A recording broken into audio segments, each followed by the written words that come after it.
Este podcast pertenece a la red Podcast SN.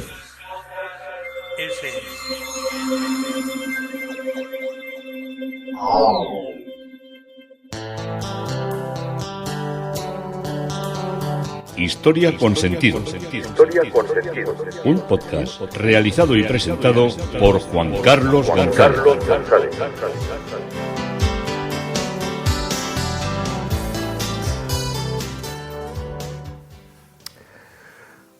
Un saludo a cuantas personas se acercan a través de las redes sociales, de Facebook, de Twitter, de mi página web Historia con Sentido y de la red de Podcast SM. Yo soy Juan Carlos González y un día más encantado de poderos acercar una parte de la historia. Hoy el tema propuesto es la tradición de un icono. Muchas veces los nombres de las personas o los apellidos no suelen acompañar. No voy a haceros el chiste fácil de uno que se apellida Gordo y es flaco, o de uno que tiene los apellidos Julio, que tiene el nombre Julio César y el apellido es Romano, o el que, como en el caso de Ayamonte, tiene una marca de Ayamonte, Huelva, Andalucía, España. Tiene el nombre de un producto estrella que son las latas de atún. El atún de la marca Tejero. Tejero es ese nombre tan fuerte que nos suena a cierto militarote de nuestro país, de unas conclusiones históricas como un tanto inmisericordes. Y se llama Tejero, pero no se iba a llamar Tejero. El empresario que organizó todo lo que era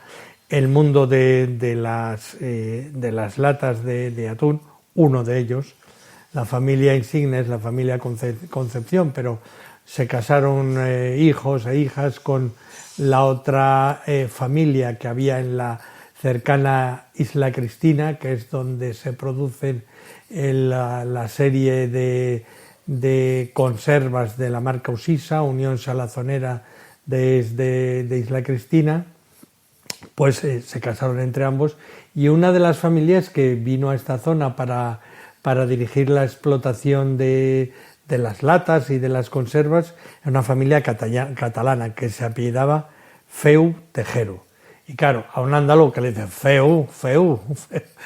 será tú, o será tu padre, o será tu madre, te puedes decir, porque lo entenderían como un insulto, y entonces a la marca insigne le tuvieron que poner Tejero. Son unas latas plata y rojo que seguro que las habéis visto, al menos los que os movéis peninsularmente lo habéis tenido que ver en muchos supermercados.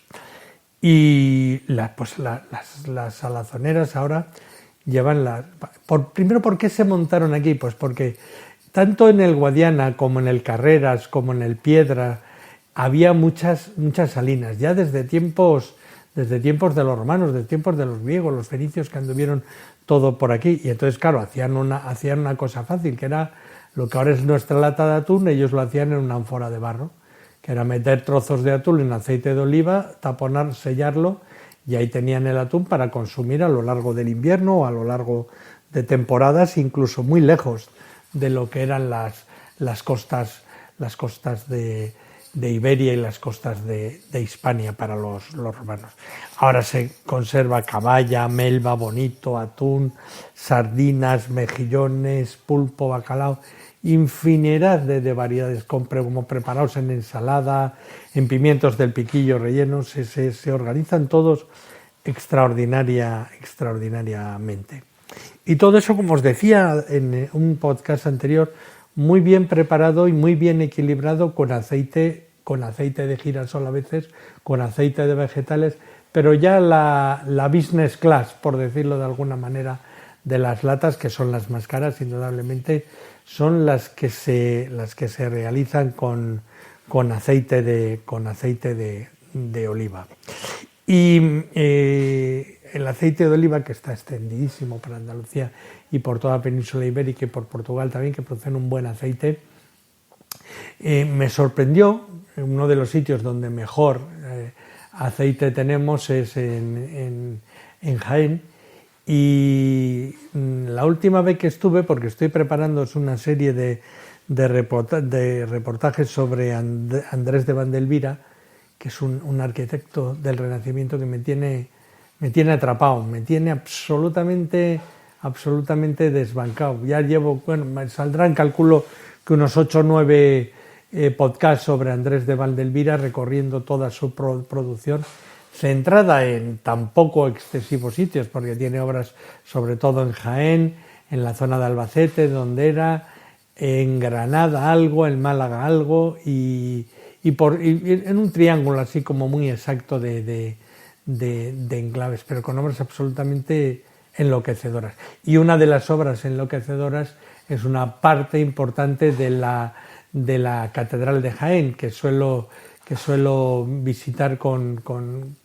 todo lo que puedo. Iba a decir con asiduidad, pero si pudiera ir más iría, porque me parece un templo absolutamente deslumbrante, renacentista en su totalidad, siguiendo las trazas o la idea del constructor Vandelvira, aunque él no la ha terminado, pues estamos hablando de que una catedral tardaba prácticamente 200 años en rematarse, pero siempre manteniendo su estilo y siempre manteniendo esa idea italianizante de aspecto palaciego del Renacimiento, con balcones, con ventanas, que nos hace como más humana la construcción, más propia del Renacimiento, donde el ser humano se reconoce en su plenitud. Y la última vez que estuve, que iba con unos amigos, hacía calor, un día de estos de Jaén de 40 grados, que te enteras lo que es la subida de la temperatura. Y oí que había bastantes de los, que tampoco había muchos, porque ahora con esto de la pandemia, cuando yo estoy haciendo estos podcasts, está todo como más limitado, pero bueno, se podía acceder, y oí hablar bastante en italiano. Al principio no me extrañó, porque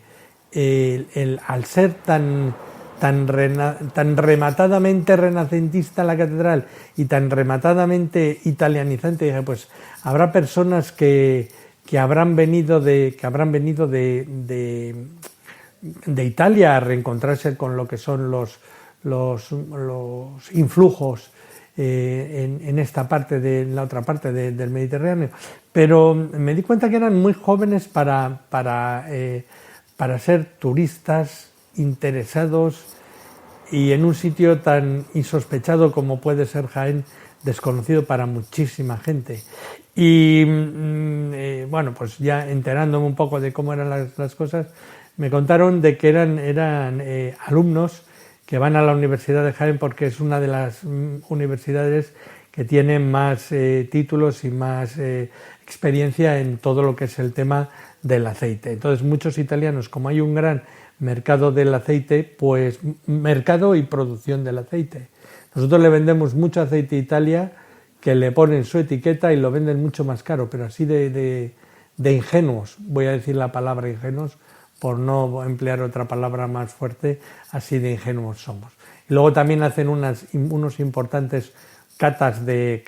aceite, que bueno, eso es una cosa que a mí el aceite me huele casi todo bien y me sabe unos buenos y otros mejores, pero también porque aquí estamos acostumbrados a un tan alto nivel de aceite de oliva que las calidades son excelentes. Son excelentes, no, excelentísimas. Y cuando estaba visitando por la parte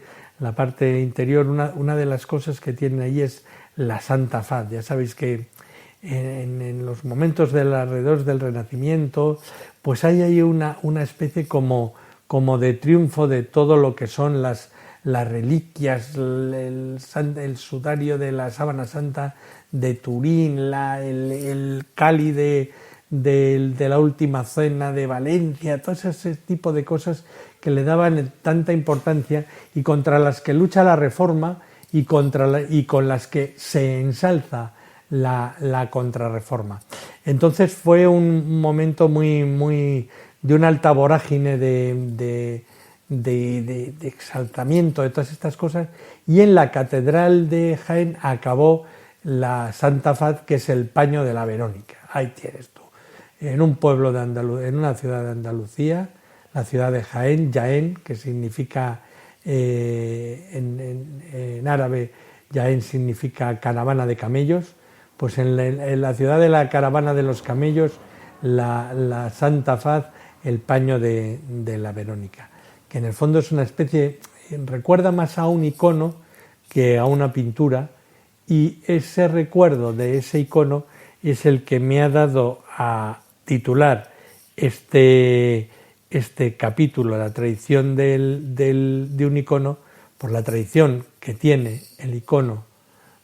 de la Santa Faz del paño de la Verónica de Jaén con la Panagia Mesopanditisa, que es el icono. Eso todo, ya no lo voy a decir más en griego, significa mediadora de todos, que es la imagen que da lugar a la tradición de Nuestra Señora de la Salute, que es desde la que os estoy refiriéndome en estos capítulos. Y volvemos a los canales, volvemos a Venecia y volvemos a los iconos, porque los iconos estaban muy vinculados a lo que eran las más de las veces creencias milagrosas,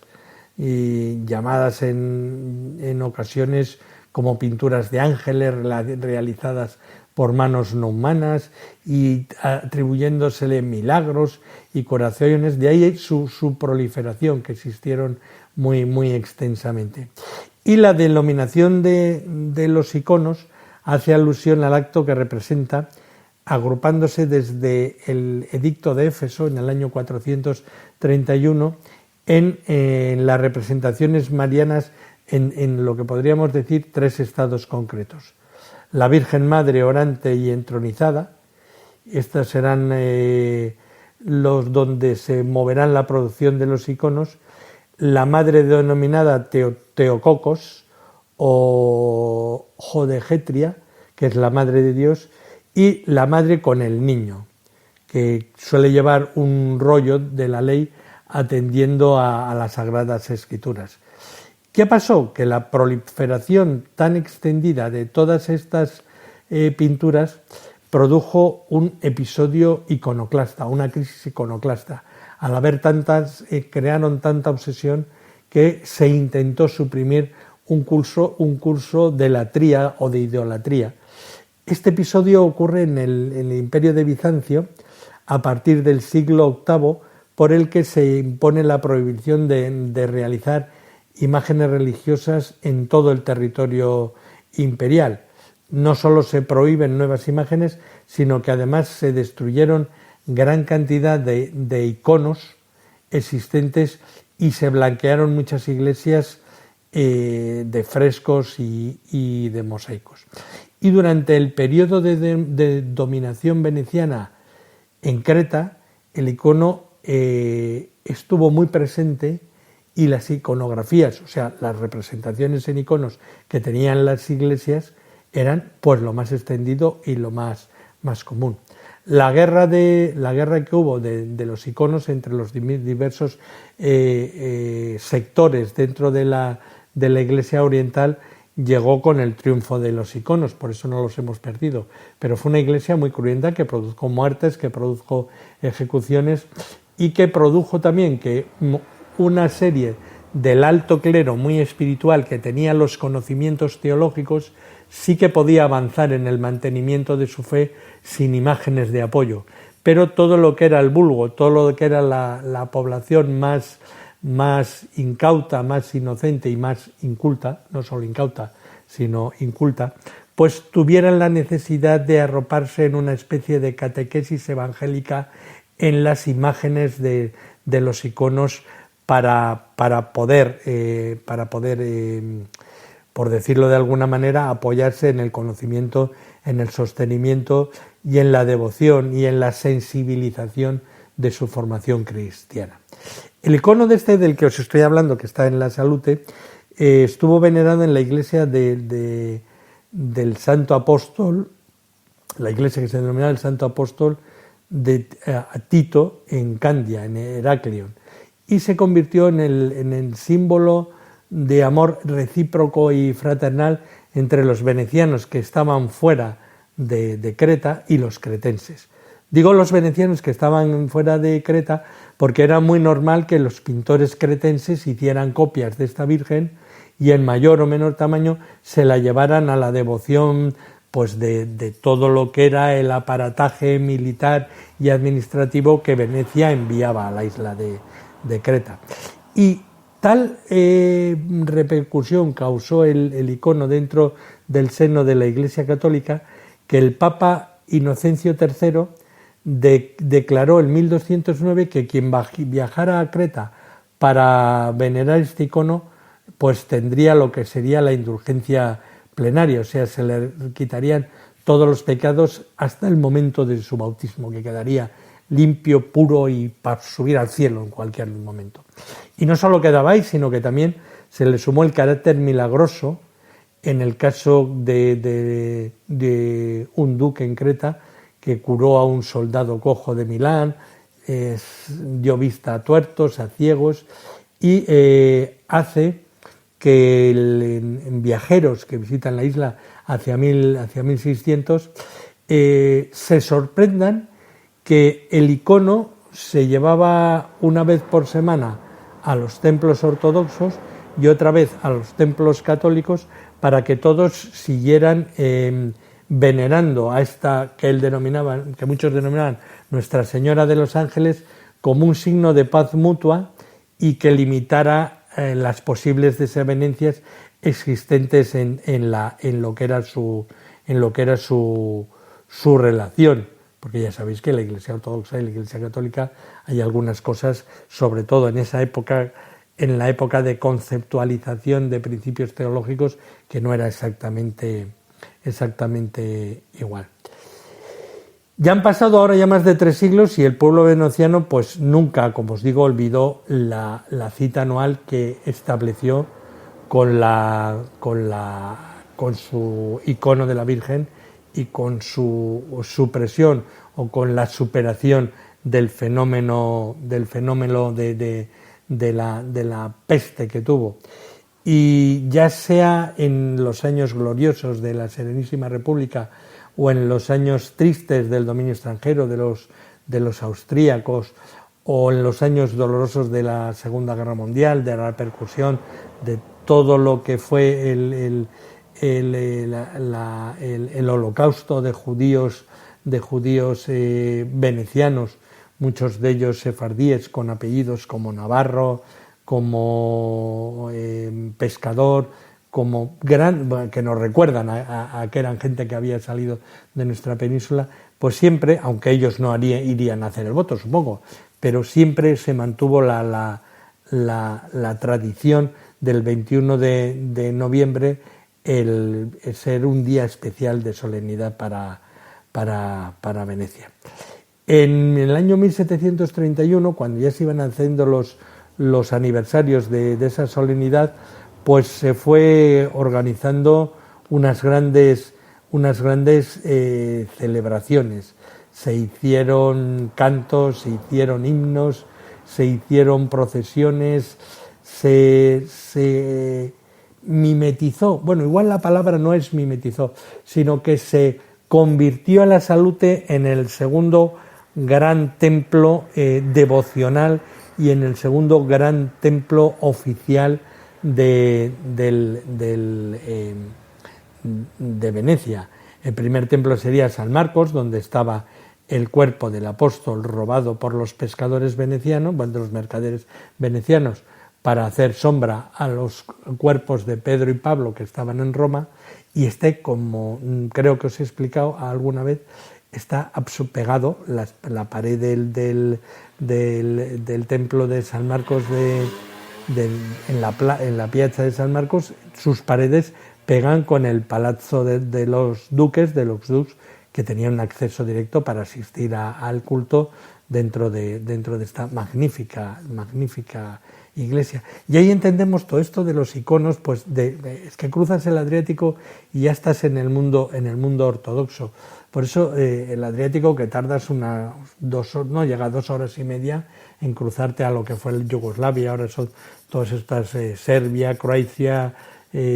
todos estos países que salieron después de la última reestructuración de lo que fue Yugoslavia. En 1831, también conforme van sucediéndose los aniversarios, pues se van haciendo grandes celebraciones de todo lo que es la solemnidad, el recuerdo. La Iglesia se va asociando a la Orden de los Somascos, de la que os hablaré más adelante, que es una orden para la atención de grandes iglesias y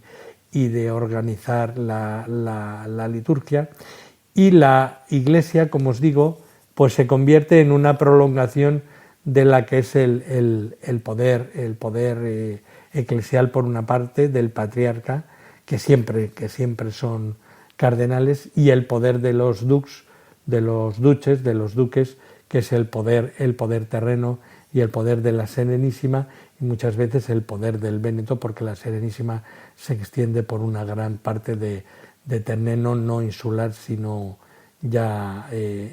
peninsular, dentro de lo que es la zona italiana. Procesiones. Venecia sufre bajo el fascismo, bajo la República Social Italiana de Mussolini, es ocupado por la Wehrmacht, por el ejército de tierra, pero no sabemos por qué milagrosamente siempre se mantienen las obras sin destruir, afortunadamente, y hemos podido conservar y contemplar lo que es el magnífico templo hasta nuestros días. Y para entender el templo tenemos que conocer a su constructor, a Baldassare Longhegna. Baldassare Longhegna nació en Venecia en 1598 y murió en febrero de 1682. Y era un arquitecto y escultor italiano de la República Veneciana, entre los más famosos y de los más representativos de su tiempo. La actividad de Longhegna se centró especialmente en Venecia y en las inmediaciones de la laguna, y comenzó a principios de los años 20 a iluminar ya la arquitectura con las renovaciones que hizo del Palacio de Malipiero, que la realizó entre 1621 y 1622, y la renovación radical del Palacio Giustiniano Lolin, que la hizo en 1623. En 1631 fue comisionado para diseñar y erigir la Basílica de Santa María de la Salute, que es su creación más significativa y una de las grandes alegrías del barroco veneciano e italiano que ha aportado a la historia de la arquitectura. En el concurso resultante para el diseño de la iglesia es increíble. Se había propuesto una basílica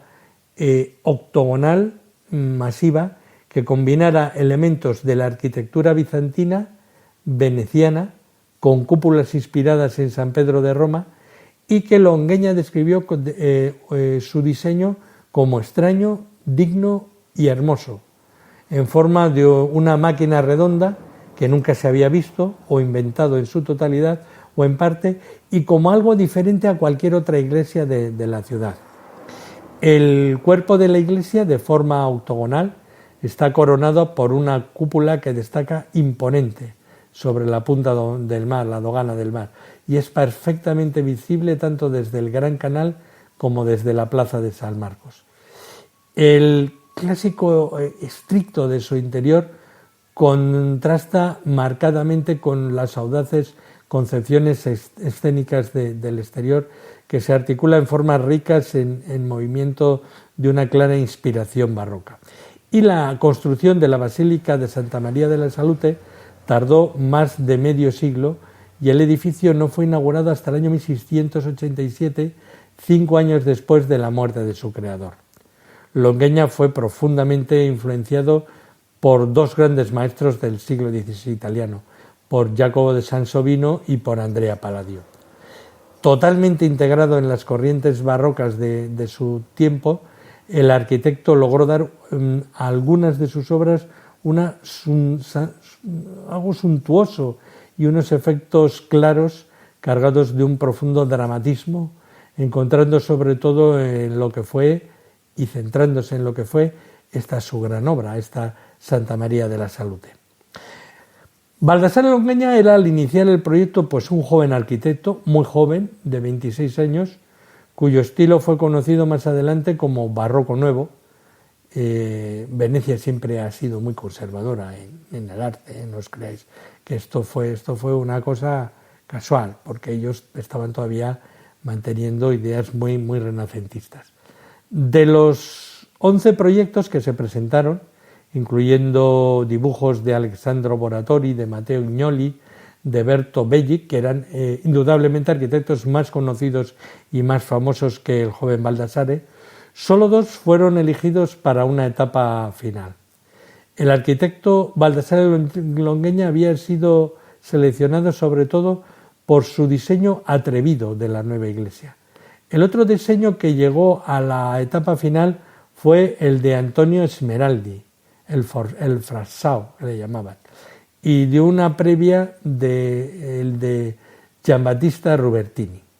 De las propuestas aún existentes, la del arquitecto Belli y otros planos originales eran iglesias linealmente convencionales de las ideas de la Contrarreforma, que se asemejan a la iglesia del Redentor que tenemos de Palladio, que tenemos enfrente por la parte trasera del da Salute, y de San Jorge el Mayor, de la cual ya os he hecho y os he hablado en otros podcasts. Longueña tenía la primera visión que había visto, como hablaba de la Virgen como reina, era una corona y un edificio decorativo circular al que se pareciera en una fusión entre un cáliz, una corona y como una cúpula, por decir, y un relicario, podríamos decir, dentro. Entonces, con la idea de la fusión de esas 3 formas es con la que empezó a diseñar las líneas para realizar la iglesia. Él comenzó a construir la iglesia en octubre de 1630 y trabajó en el proyecto durante el resto de su vida. La base tuvo que ser reforzada con más de 300.000 troncos pilotados con el fin de soportar el peso de la enorme estructura de mármol que se iba a construir. Y el edificio se convirtió en un modelo ejemplar de estilo barroco que fue estudiado e imitado en toda Europa. Está construida en piedra de mármol de Istria y de ladrillo y cubierta de polvo de mármol. Ese ladrillo para que tenga como más brillo, por decirlo de alguna manera, no, porque realmente le da el brillo. Si bien su decoración externa y la ubicación destaca muchísimo, el diseño interior es también notable. Y la iglesia octogonal rodeada de dijéramos de un vocabulario clásico se remonta a los diseños bizantinos como la Basílica de San Vitale. Perdón. Lo primero con lo que nos encontramos es con una fachada colosal, sólida, maravillosamente pintoresca por el efecto de las masas, de las líneas bien contrastadas,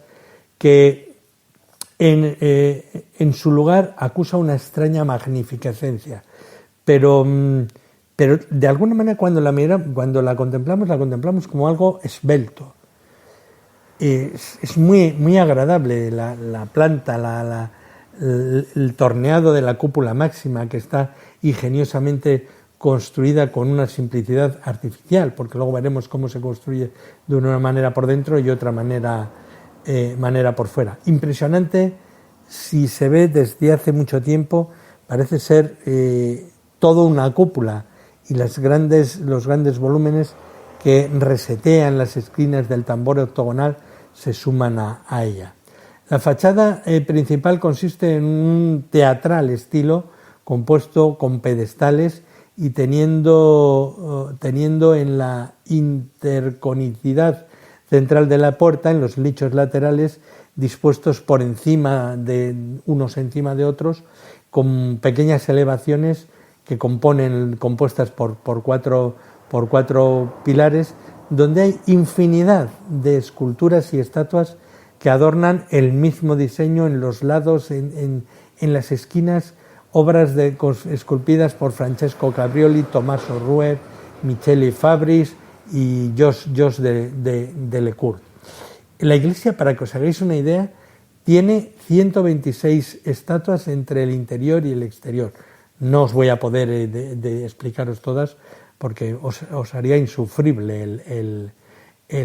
todo lo que es la ortodoxia del podcast, por decirlo de alguna manera. Y entre las estatuas externas más importantes está la Virgen con el Niño por encima del frontón de entrada,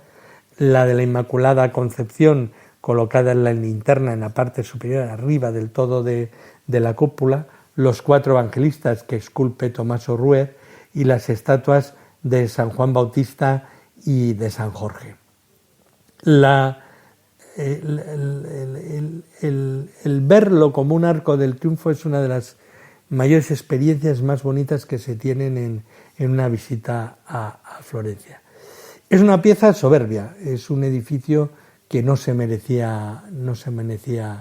menos. La imagen titular, como os digo, la Virgen, corona el frontón, adelantándose a las bolitas, avant-corps avanza perfectamente desde el cuerpo bajo, ocupado todo el lado del octógono, todo lo que es el frente del octógono. Es un tradicional caso de un arco de triunfo veneciano, con lo que ello implica de belleza y también de incomparable majestad. Y la puerta central, la arqueada, tiene una bocina, gracias al atrevido tratamiento de las impostas construidas por el orden segundo, y los nichos laterales son fantásticos. Yo siempre me quedo absolutamente boquiabierto cuando lo veo, cuando la describo. La fachada principal, como digo, está ricamente decorada por estatuas de los 4 evangelistas recientemente atribuidas a Tommaso Rues junto a otras obras del conjunto. Y la decoración es por una manera real, es irreal, se abre como para ser contemplada cuando uno va discurriendo por una góndola o por uno de los vaporetos dentro de lo que es el canal, y hace que conforme el octógono te vas moviendo delante de él,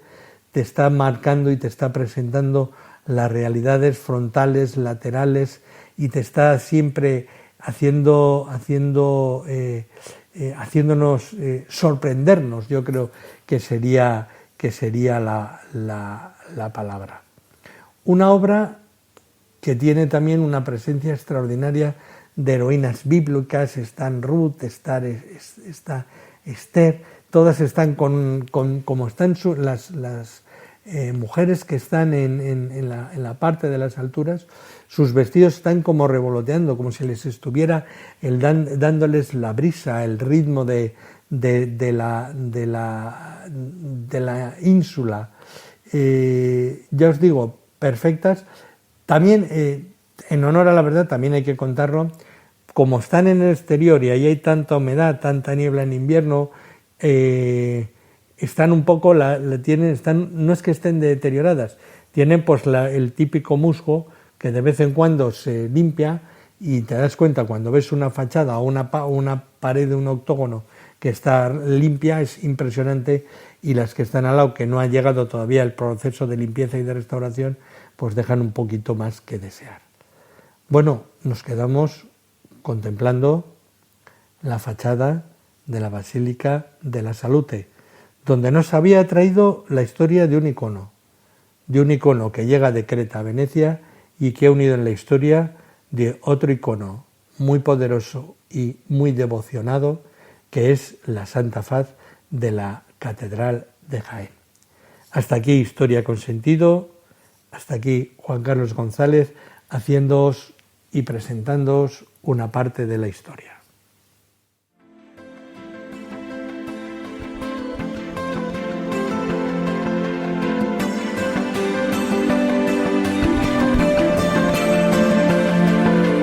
Hasta aquí un episodio más de Historia con Sentido. El podcast que te habla de historias de la historia, sucesos, eventos, como si el ayer fuera hoy. Síguenos a través de iTunes, Spreaker o iVoox. Contacta con nosotros por correo electrónico escribiendo a podcast@historiaconsentido.com. Nuestra web www.historiaconsentido.com. Y en Twitter nos encontrarás como